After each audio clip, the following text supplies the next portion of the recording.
What's up, everybody? Welcome back to the channel. Today we're going to discuss Savannah cats. Savannah Cat 101 from an owner. I own an F2 Savannah cat. She's a female. She was born April 12th. I got her mid-July. But stay tuned for the Savannah content. First, I wanted to thank everybody for liking my shorts, subscribing. I really appreciate it. If you enjoy the content, please smash the like button. I would greatly appreciate it. It helps get my content out to a bigger algorithm. Most of this video is based on my cats and Brazilian Jiu-Jitsu. And I have a funny story about how I acquired my Savannah cat. Oh, here we go. Savannah cats. They are a hybrid cat bred with an africanserval. I think they were around the 1980s they came to fruition. They bred a Siamese with an africanserval. And out come the Savannah cats. They are, without a doubt, one of my favorite animals ever made. They're phenomenal. There's just so much we're going to talk about with these animals. Their appearance, they have strikingly long legs. They have the dotted coat. My cat specifically has some lines around her neck. She has a little bit of a teardrop eye going on there. And then they have the ocelli on the back of their ears. So the higher generations, the F1s and F2s, you see a little bit more prominent eyeball on the back of their ears. If you see a serval, it's black, white, black. And the point of these is when they're stalking their prey in the wild, it's like eyes are looking behind them. And what wild animals typically do is they don't attack if they're being looked at. So these little guys have 360 heads basically, which is super cool. But as they breed them down, the ocelli kind of dissipates a little bit and it's not as apparent. So the sizes and the filial generations of the cats. So F1 means its parent is a serval. F2 grandparent, F3 great grandparent, F4 great great great grandparent. So obviously an F1 can range up to $25,000 to $30,000, and as they trickle down those lines, they become a little bit cheaper. They're not cheap by any means.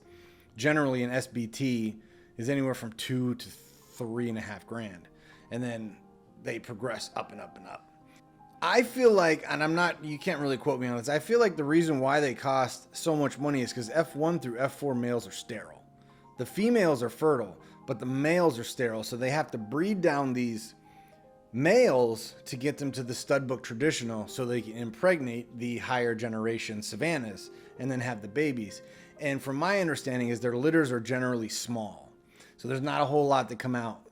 So my breeder's in Tennessee, and I've talked with her a little bit about how the breeding works, and I know she has 2 NICUs at her place because sometimes these babies will come out premature and they have to take the fluid out and nurse them back to health. So there's a long process to get these little critters going, which is kind of why you see the hefty price tag.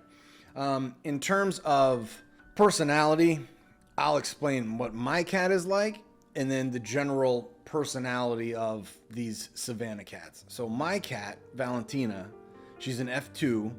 Right now she's only about 11 pounds. She's a little over a year. They tend to grow until they're about 3 years old, but she's all legs. She's super skinny, all legs, but she follows me literally everywhere I go. She doesn't really lay on my lap a whole lot, but she needs to be around her owner all the time. You can see Lupita in the corner, Lupe. So she needs to be around me all the time.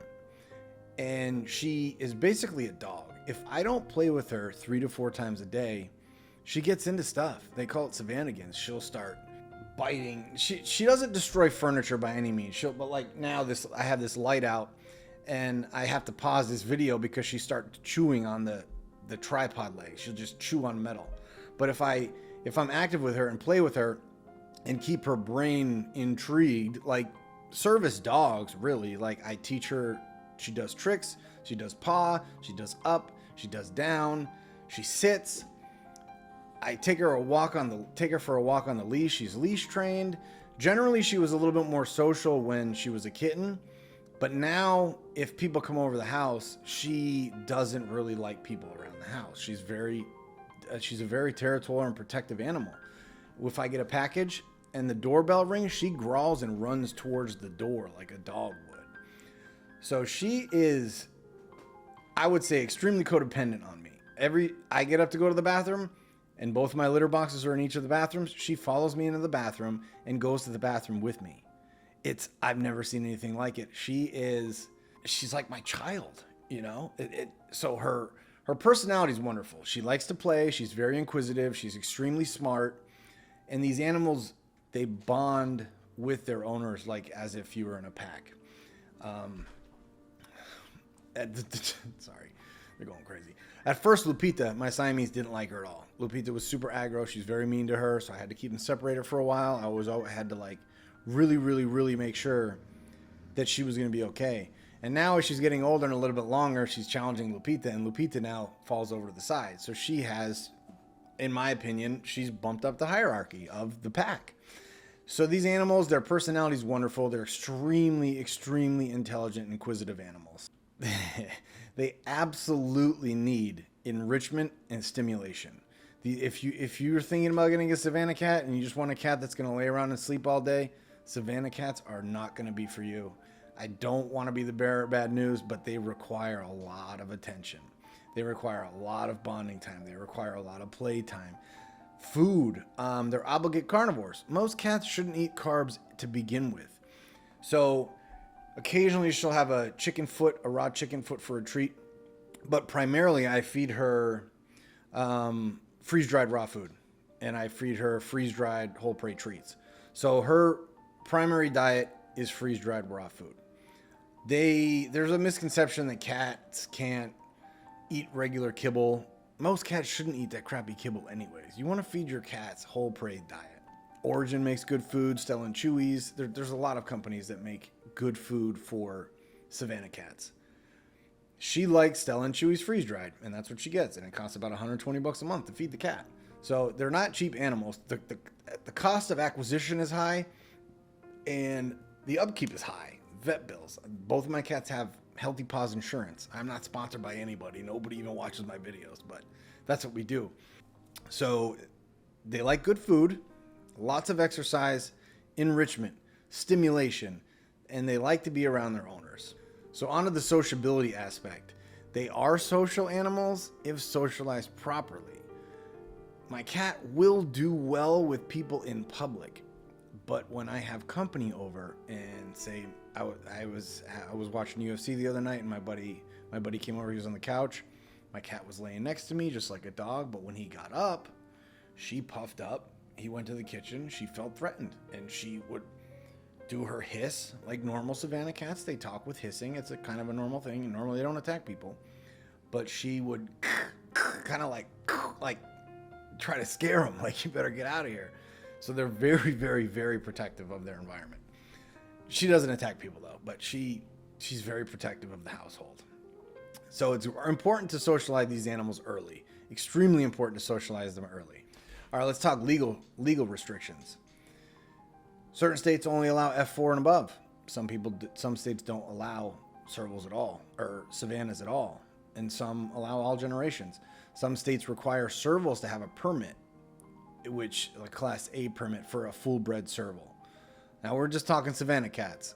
Some states F4 and above. That's all you're gonna get.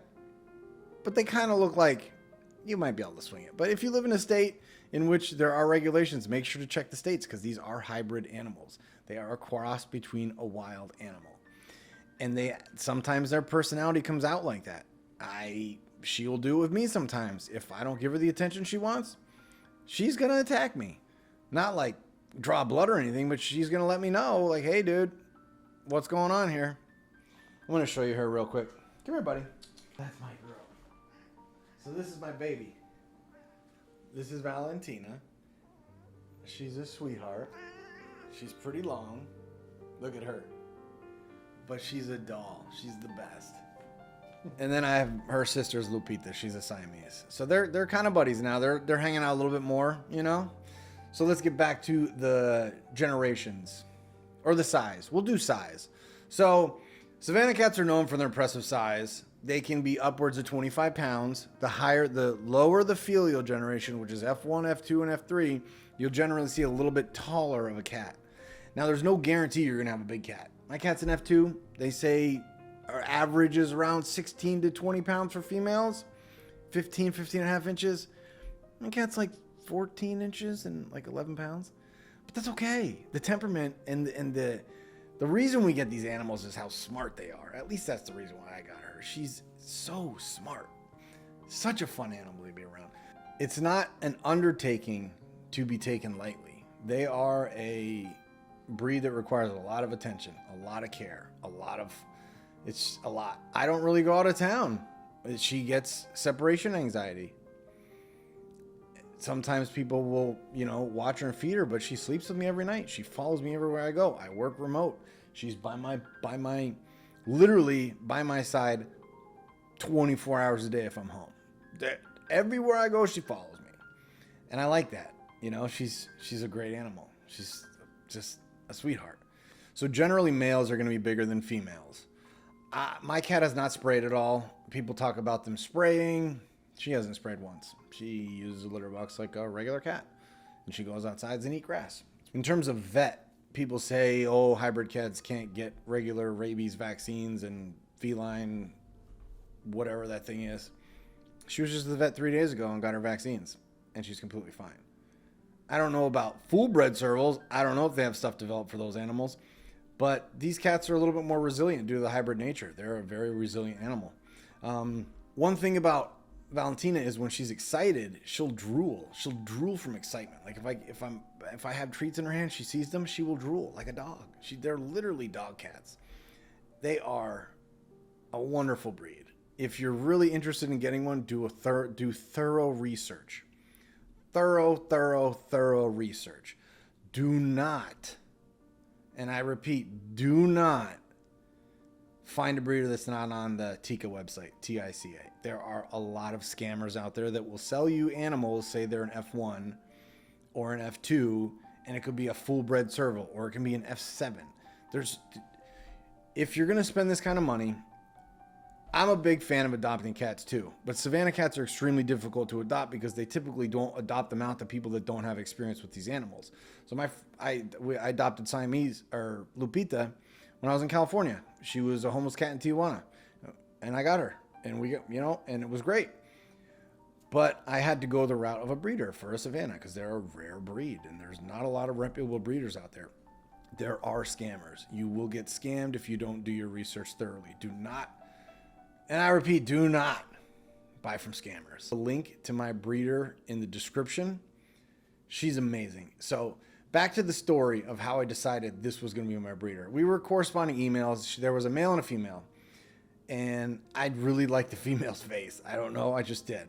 I was a big fan. So we had some correspondence going on, and the majority of my channel is Brazilian Jiu-Jitsu. And I found out her husband is a blue belt. So that was a sign from God to me that I need to buy this cat from this breeder. Signed the contract immediately. When the cat was ready to go, her husband, Tuck, and her friend drove the cat down to Florida, and they trained jiu-jitsu with me. His buddy was a purple belt, so we got some rolls in, and the cat was chilling in my professor's office. It's like a sign for me, and I thought that was a cool little story to share because this is a jiu-jitsu channel. I mean, it's a channel about my life. It's called The Mind of Bruce, but most of my viewers are from my cat, and she appreciates it. So I just thought that was a cool story to share. Thank you so much for watching. Smash the like button, hit the subscribe. There's going to be more content on here about Brazilian Jiu-Jitsu, cats. I'm doing some music video reactions of mental health and depression because I deal with that as well. So thanks again for watching. Let me know if you get a Savannah cat.